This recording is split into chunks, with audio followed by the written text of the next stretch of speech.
এবং আরও মুরব্বীরা আসবেন। আমরা শেষ পর্যন্ত ইস্তেকামতের সাথে বহাল থাকার চেষ্টা করব।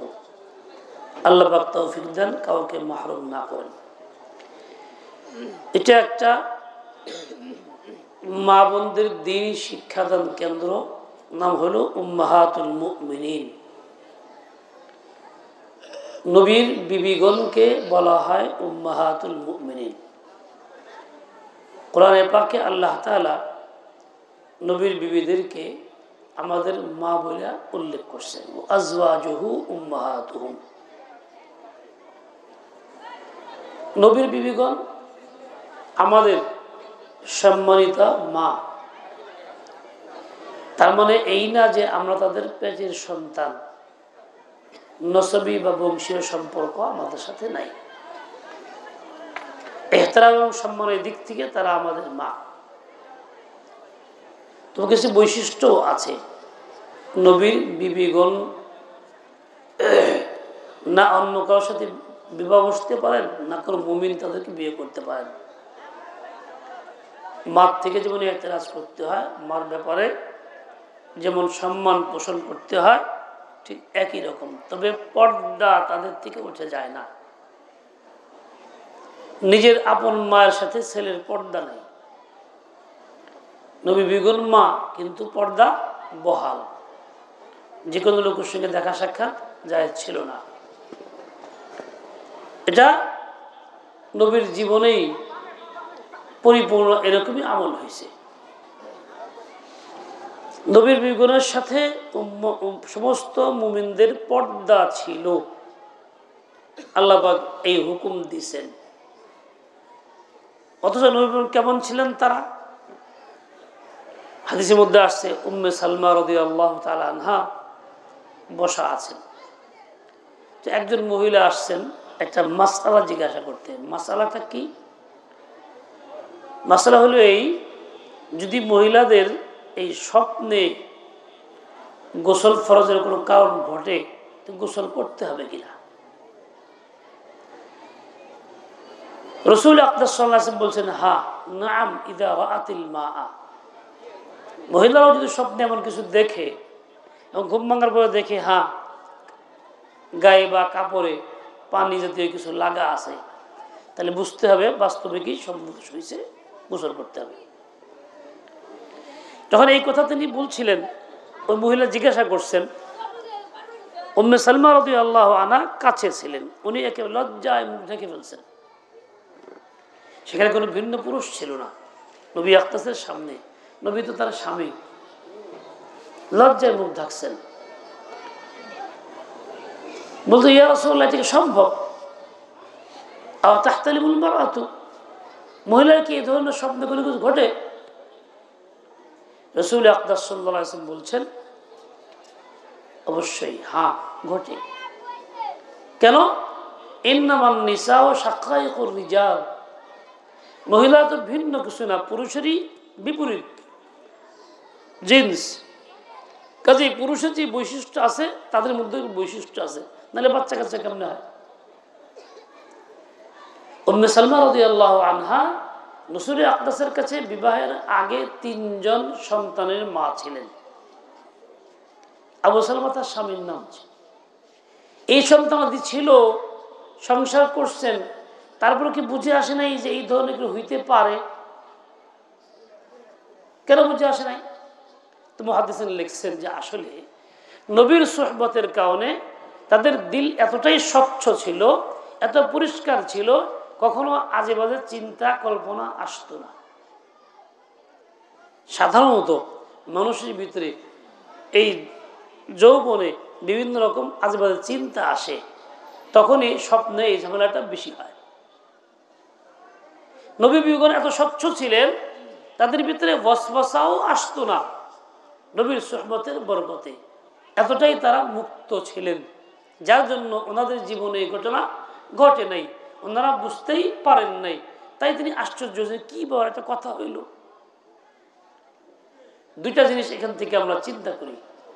একটা হলো এই, যদি এরকম নবুয়তের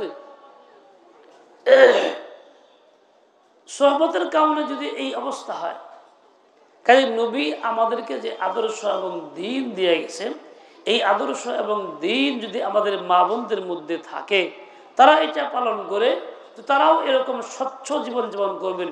তাদের দিলের ভিতর আজে বাজে ওয়াসওয়াসা, বাজে খেয়াল আসবে না।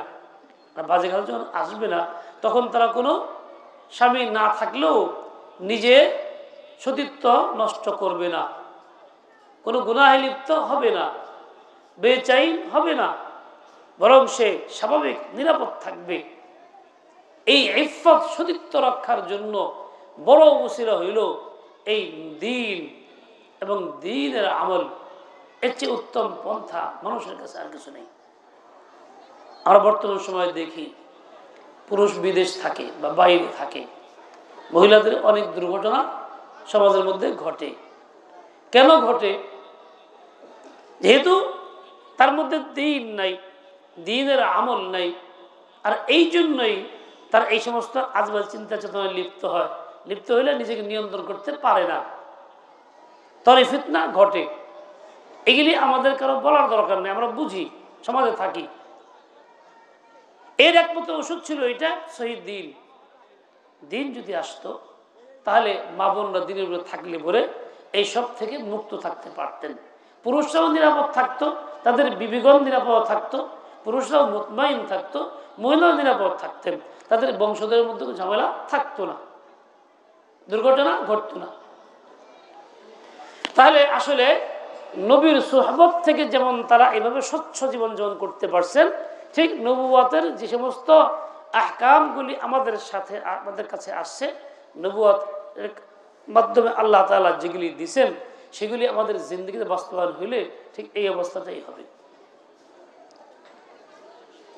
আল্লাহু আকবার। দ্বিতীয় বিষয় হলো এই, চিন্তা করা দরকার। উম্মে সালমা রাদিয়াল্লাহু তাআলা আনহা এভাবে লজ্জিত হয়েছেন, মুখ ঢেকে ফেলছেন। এই হায়া এবং লজ্জা এতটাই গালিব ছিল, এখানে তো পরপুরুষ ছিল না, কারো সামনে সাক্ষাৎ হয় নাই, কারো সামনে মুজাকারা আলোচনাও হয় নাই, এখানে লজ্জা করার কোনো বিষয় না। তারপরে তবআন স্বভাবগতভাবে মা বোনদেরকে যে লজ্জা দেওয়া হয়েছে, এই লজ্জাটা পরিপূর্ণ বহাল ছিল। এই লজ্জাটা বহাল থাকা তার হেফাজতের জরিয়া। যদি মানুষের মা বোনদের লজ্জা না থাকে, সে নিজেকে রক্ষা করতে পারে না। ঠিক আমরাও যদি লজ্জাহীন হয়ে পড়ি, তখন আমাদের অবস্থা এরকমই হয়, যে কোনো উল্টাপাল্টা করে ফেলতে পারি। আরবিতে একটা কথা আছে, ইদা যাহাবাল হায়া ফাফআল মা শিতা। যখন লজ্জা চলে যায়, তখন তুমি যা ইচ্ছা তাই করো। বাংলা একটা কথা বলে, লজ্জা নাই যা, ইমান নাই তার। কে লিখা? সে যা ইচ্ছা তাই করে ফেলতে পারে, মিথ্যাও বলতে পারে, এরকমভাবে গীবত করতে পারে, ওরকমভাবে সে নিজের সতীত্ব নষ্ট করতে পারে, সবকিছুই সে করতে পারে। এই লজ্জাটা ধরে রাখা হলো আমাদের বড় একটা উপকার এবং উপকারী আমল। আমাদের নাজাতের জরিয়া, পুরা সমাজকে বিষাক্ততা কুরুষ থেকে মুক্তির জন্য ওসিলা হলো এই হায়া ধরে রাখা। তাহলে মা বোনদের এমন কোনো কাজেই রাখা চাই, যেই কাজে থাকলে পরে তাদের এই হায়া বা লজ্জাটা বহাল থাকে। এমন কোনো কাজ করানো চাই না যেই কাজে ঢুকলে পরে এই হায়া লজ্জা বহাল থাকে না।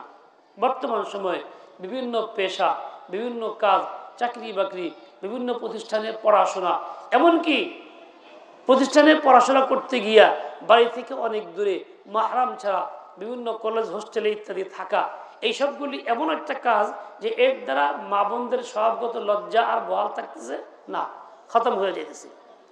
তারা বেপরোয়া চলতে পারতেছে, যা ইচ্ছা তাই বলতে পারতেছে, দুঃসাহসিকতা দেখাইতে পারতেছে, যেখানে সেখানে যাইতে পারতেছে। এইভাবেই এমনভাবে ধ্বংস হইতেছে যে এরা পরে দিন আর বদ্দিনের মধ্যে পার্থক্য করতে পারতেছে না। ফল কি? এক মুসলিম নারী অমুসলিম ছেলের সঙ্গে সম্পর্ক বের হয়ে গেছে, মুসলিম নারী কাদিরের সাথে সম্পর্ক বের হয়ে যাচ্ছে, বাপ মার কোনো পরোয়া করতেছে না, কোনো মুরব্বীদের পরোয়া নাই, তার এক চিন্তা, এক খেয়াল, এক ধ্যান, সে মজবুত। এই ঘটনা অনেক ঘটতেছে। আমাকে ফোন করছে এক লোক মানিকগঞ্জেরই, এমনি দিনদার, নামাজ কালাম পড়ে ভালো, তার মেয়ে এক কাদির ছেলের সঙ্গে সম্পর্ক, ঢাকা এক নাম করা বা ইতে পড়ে, কলেজে পড়ে। কোনো বোঝাই পারতেছে না, যাবেই সে। এই যে সে এইভাবে হয়ে গেল কেন? তার মূল ছিল আমরা এমন কাজ করাইছি যে এই কাজে তাদের লজ্জা খতম হয়ে গেছে।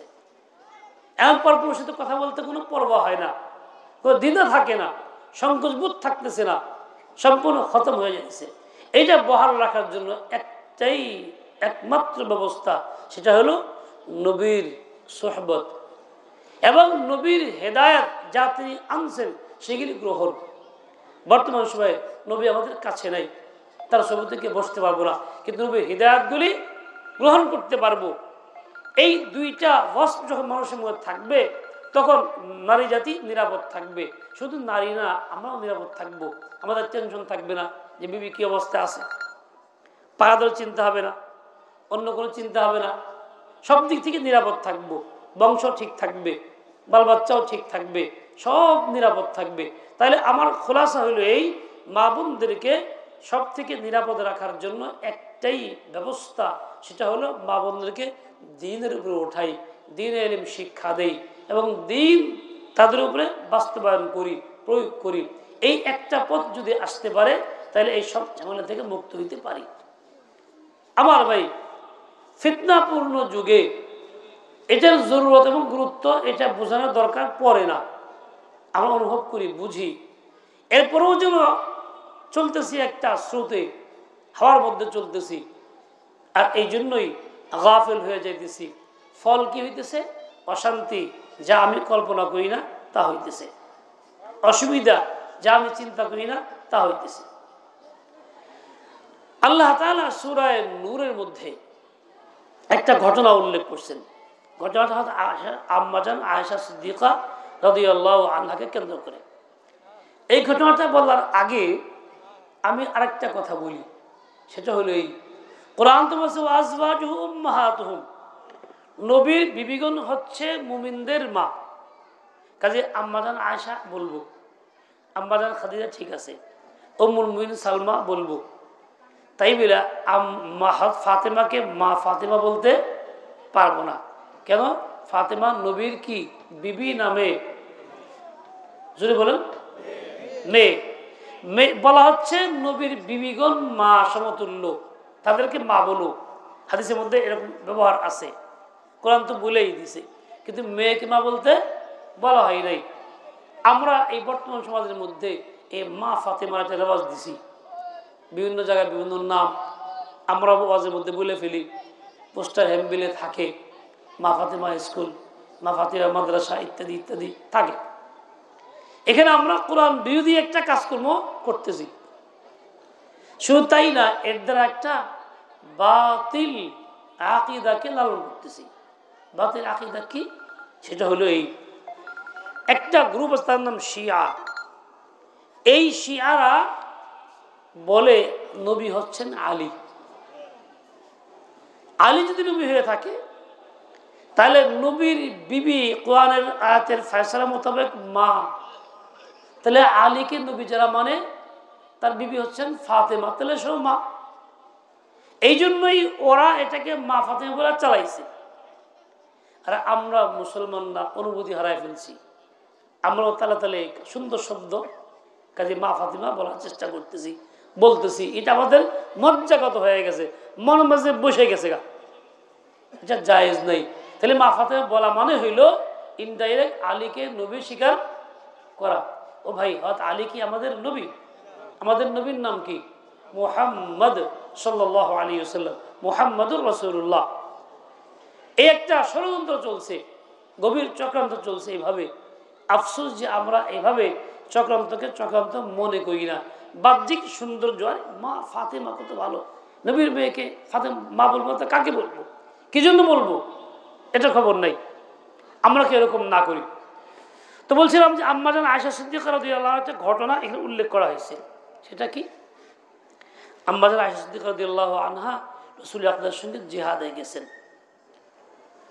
সমস্ত কাজকর্ম শেষে ফিরে আসছিলেন। আম্মাজান আয়েশা তখন গেছেন বাইরে জরুরত স্বার্থে, তাবুতে ছিলেন না। নির্ধারিত উটের পিঠে একটা বক্স দেওয়া হয়, ওই বক্সের মধ্যে থাকেন। তো ওইখান থেকে পিঠে উঠাইলে পরে বা সাওয়ারিদ আসে গেল, পর্দার সাথে দেখা সাক্ষাৎ কারবার নাই, কেউ জানেও না। সাহাবাকে নিয়ম অনুযায়ী বক্সটা উঠাইছেন, উঠে ফিটে উঠে রওনা হয়েছেন, কিন্তু হালকা আর ভার বোঝা যায় নাই। কারণ আম্মা জান আয়েশা সিদ্দিকা রাদিয়াল্লাহু আনহা খুব ওজনে হালকা ছিলেন, খাওয়া দাওয়া খুব কম ছিল, শরীর খুব ভারী ছিল না, কাজে মনে করছেন উনি ভিতরে আছে। তাহলে মুমিনরা কিরকম পর্দা করতেন? জিজ্ঞাসা করেন নাই আম্মাদের ভিতরে আছেন কিনা, বা দেখি একটু দরজা খুলে ভিতরে কে আছে না আছে। একদিন যাইতেছিলাম এই সিঙ্গার রোডে, যেমন ট্রেনে গেছি, তো এক মেয়ে বোরকা আলী, সে এরকম বসা।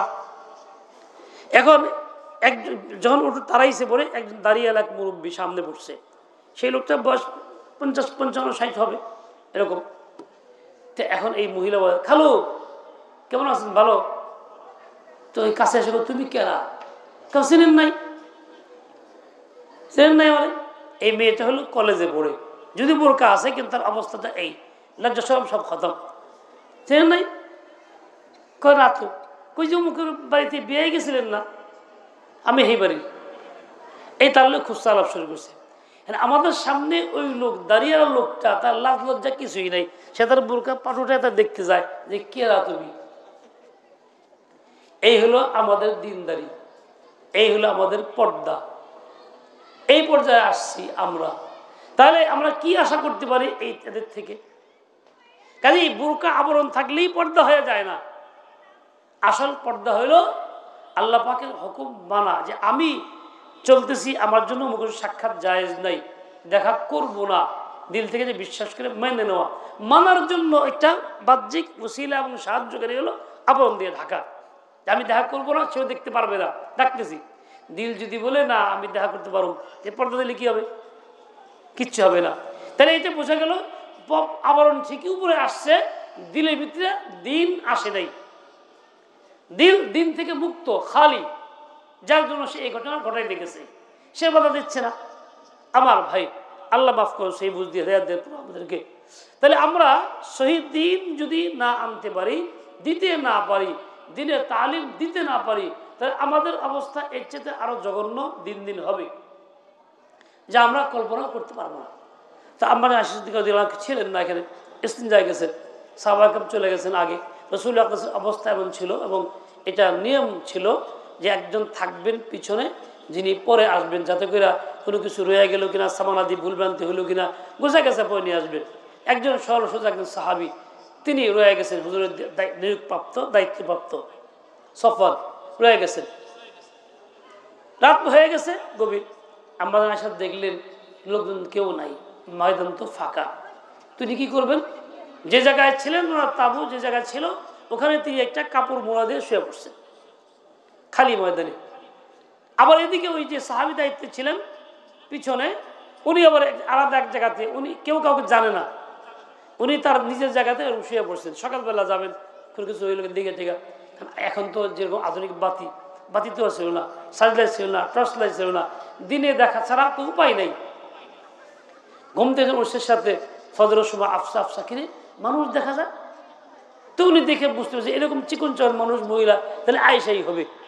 যে বলছে সুবহানাল্লাহ, চিৎকার দিয়ে বলছে, দূরের থেকেই চিৎকার আওয়াজ শুনে আমাদের আয়েশা উঠছে, দেখে বসছেন, কে? আরে আপনি? তরেই।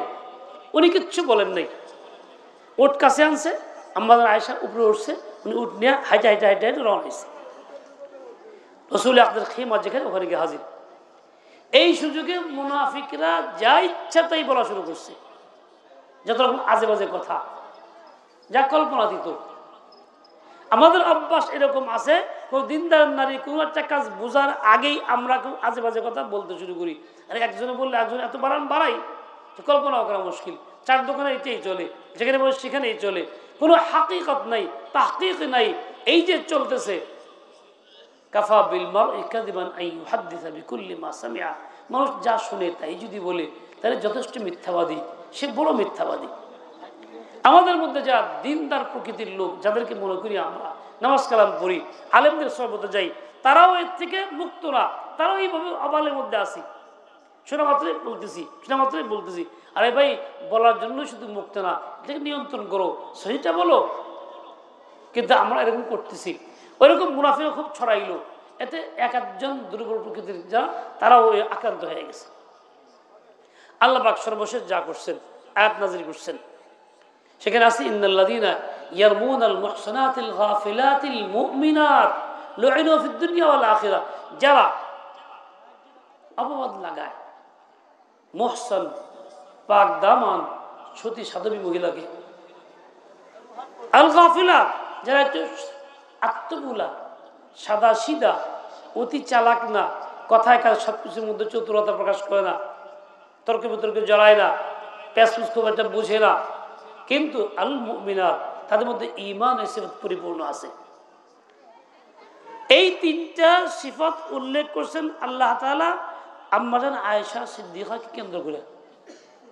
তাহলে আম্মাজান আয়েশার তিনটা সিফাত ছিল পরিপূর্ণ, সাদাসিধা, আবার পাক দামান পরিপূর্ণ, আল্লাহ সনদ দিয়ে দিয়েছেন যে কোনো রকম সন্দেহের অবকাশ নাই, আবার মুমিনে কামিল। আর বর্তমান সময়ে আমরা মনে করি চালাক চতুর না হইলে চলবো কেমনে, বেশ চালাক বানানোর জন্য এই শিক্ষা ওই শিক্ষা, এই মাধ্যম ওই মাধ্যম, এই অঙ্ক ওই ভূগোল, দুনিয়ার সব করাই দিছি। তোমার যেটা প্রয়োজন ছিল ঈমান এবং দ্বীন, সতীত্ব রক্ষার ব্যবস্থা, এইটার প্রতি আমাদের গুরুত্ব একদম নাই বললেই চলে, খতম হয়ে গেছে।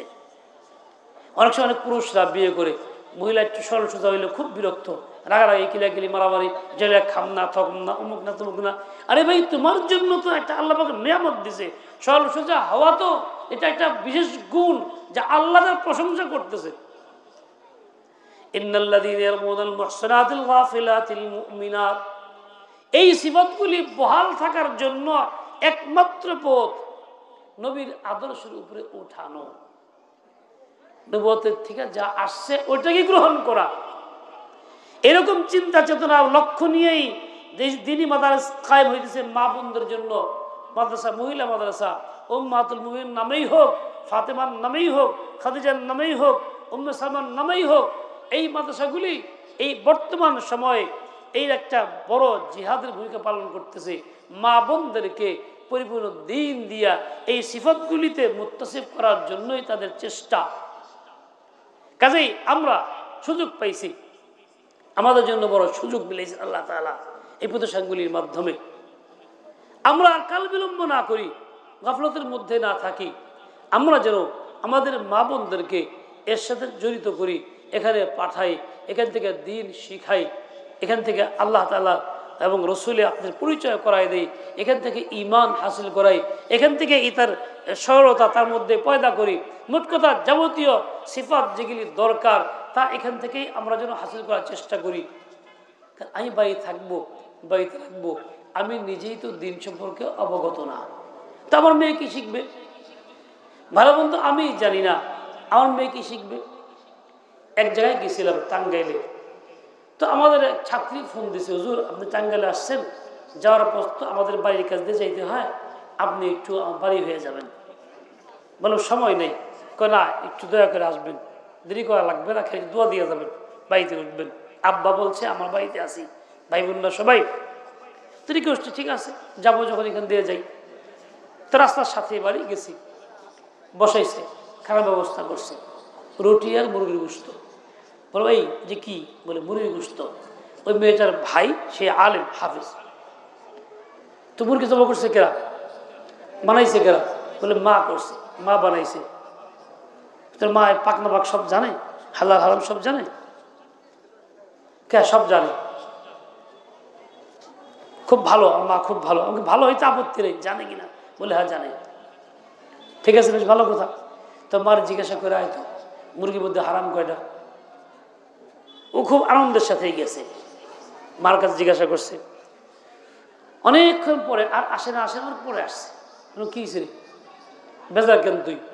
তোর মা জানে না? বল না, তুই যে কুইলি সব জানে, খুব ভালো, আর কথা নাই। তাহলে একটা কাজ কর, তোর বিবি তো আলেম, এটা আমি জানতাম, আলেম বিয়ে করছিস, তাহলে তুই বিবির জিজ্ঞাসা করে আয়। গেছে ওখানে, আইসা ওইরকম নীরব চুপচাপ, জানে না। তাহলে তুই আলেম, তুই কর। ও জানে না। তাহলে একটা মুরগির মধ্যে কয়টা হারাম, এইটা আমাদের সমাজের মানুষের জানা নাই। ফল কি? আমরা তো খাইতেছি, মেয়ে তো শিখতেছে মার কাছ থেকে, মেয়ে তার মার কাছ থেকে শিখতেছে, তার মা তার মার কাছ থেকে শিখছে। জিজ্ঞেস করলে এটাকে বলতে পারে না। তাহলে আমি নিজে দিনের চর্চা নিজে করি নাই, আমিও যাই না, আমার স্ত্রীও যায় না, তার মাও যায় না, এবং তার মেয়ে আমার মেয়েও যায় না। তাহলে ফলটা কি? কি খাইতেছি? হইতেছে নাকি? আমার ভাই, চিন্তা করার বিষয়। এই সামান্য একটা বিষয় চিন্তা করলে দেখা যাবে আমরা কতটাই পিছিয়ে আছি। হালাল হারামকে তমিজ করতে পারতেছি না, এবং হারামটা খাইলেও আমার মনে কোনো রকম সংকোচ আসতেছে না, কোনো রকম খারাপ লাগতেছে না। মুরগির মধ্যে 7টা বিষয় হারাম। এখন আমাদেরকে বললো কাম কর, পর্দা দে, তোর মা বোনদের ডাক দিচ্ছে পাশে, কথাবার্তা বলছি, বইলে শেষে আর ওইটা বলি নাই, শেষ করছি। তো তার স্ত্রী বলে, হুজুর একটা কথা রয়ে গেল। তো বোঝা গেল তার তলব পয়দা হয়েছে। তো বললাম 7টা বিষয়, 7টা জিনিস হারাম। রক্ত, যেটা পুরো যা জবা করলে বলে, পিত্ত, এটা হারাম। এরকমভাবে পেশাবের রাস্তা, পেশাবের থৈলি, পায়খানার রাস্তা, অন্ধকোষ, ঘাড়ে একটা রক থাকে, রকটা কোনো কোনো সময় একটা বাড়তি 8ম নম্বর থাকে, সেটা হলো এই ওই যে গায়ের মধ্যে গোটা হয়, গুদুদ যাকে বলে। বর্তমান সময়ে কি বলে, এই যে হাতে গোটা হলে কি বলে, হ্যাঁ, টিউমার। এই আধুনিক ভাষায় টিউমার। এবং জীব গরু ছাগলের মধ্যেও হয়, গরুর মধ্যে সাধারণত বেশি হয়। ও টিউমার ফুলা গোস্তটা ওটাও হারাম। দেখেন এতটুকু চর্চা আমাদের মধ্যে নাই। আমরা নামাজ পড়তেছি, জীবন কাটাইতেছি, আলেমের সহবত চাইতেছি, সব কিছু করতেছি, তাহলে আমাদের মধ্যে যখন নাই, তো মা বোনদের মধ্যে কেমনে আছে? তাদের মধ্যেও নাই। এই অবস্থায় কিন্তু আমরা চলছি। এর থেকে মুক্তির একমাত্র ব্যবস্থা হলে দ্বীন ইলম শিখানো। আল্লাহ পাক আমাকে আপনাকে সবাইকে সহি বুঝ দিয়ে দেন, এবং আমাদের সন্তানদেরকে, মা বোনদেরকে খাসভাবে এই দ্বীনি প্রতিষ্ঠানগুলির মাধ্যমে দ্বীন ইলম শিখায়া ওইভাবে ওই সমস্ত গুণাবলীতে আমরা যাতে উঠাইতে পারি, আল্লাহ পাক তৌফিক দিয়ে দেন। ওয়া সাল্লাল্লাহু তাআলা আলা নবিয়িল উম্মি ওয়া আলা আলিহি ওয়া আসহাবিহি ওয়া বারাকা ওয়া সাল্লাম। আসসালামু আলাইকুম।